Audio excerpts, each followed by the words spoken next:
Tuhan bersamamu dan bersama rohmu. Inilah Injil suci menurut Markus. Dimuliakanlah Tuhan.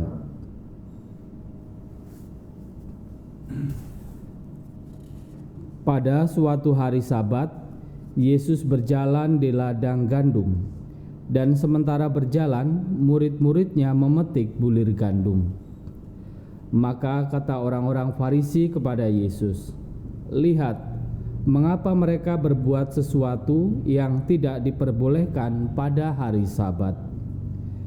Jawab Yesus kepada mereka, "Belum pernahkah kamu baca apa yang dilakukan Daud ketika ia dan para pengiringnya kekurangan dan kelaparan? Tidakkah ia masuk ke dalam rumah Allah waktu Abiatar menjabat sebagai imam agung, lalu makan roti sajian yang tidak boleh dimakan kecuali oleh imam-imam, dan memberikannya juga kepada pengikut-pengikutnya?"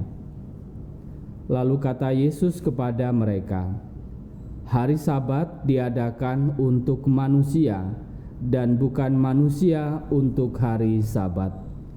Jadi Anak Manusia adalah Tuhan juga atas hari Sabat." Demikianlah sabda Tuhan. Terpujilah Kristus.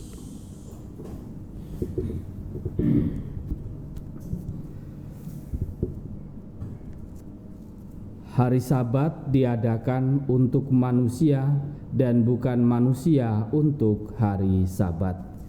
Inilah jawaban Yesus ketika Yesus berhadapan dengan orang-orang Farisi yang menentang para murid-murid Yesus melakukan pekerjaan memetik bulir-bulir gandum pada hari Sabat.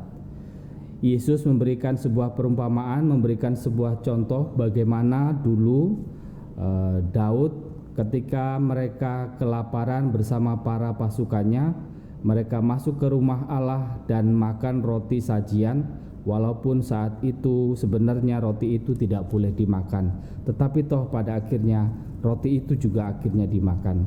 Pada akhirnya hari ini mengingatkan kepada kita bahwa hukum diadakan adalah untuk menjamin bahwa manusia itu seharusnya sejahtera. Hukum diadakan supaya manusia sejahtera, supaya hidup semakin teratur. Tetapi dalam kenyataannya orang-orang Farisi melihat bahwa hukum diadakan supaya manusia melihatnya secara harfiah, supaya manusia tidak boleh melakukan ini, tidak boleh melakukan itu pada hari Sabat. Tetapi Yesus melihat sesuatu yang lebih penting lagi, bahwa hari Sabat, hukum hari Sabat, pertama-tama bukan supaya manusia tidak boleh melakukan sesuatu, tetapi jika sesuatu itu dilakukan untuk kebaikan manusia, maka hukum Sabat pada akhirnya juga harus mengalah, juga harus dikalahkan. Saudara dan saudariku yang terkasih, hari ini kita diundang untuk melihat bahwa hukum kasih menjadi yang utama dalam kehidupan kita. Bahwa dalam kehidupan kita ada banyak peraturan, ada banyak aturan yang mungkin kadang-kadang mengekang kehidupan kita, yang mungkin kadang-kadang membatasi gerak kita sebagai manusia, bahkan dalam kehidupan gereja kita sebagai orang Katolik.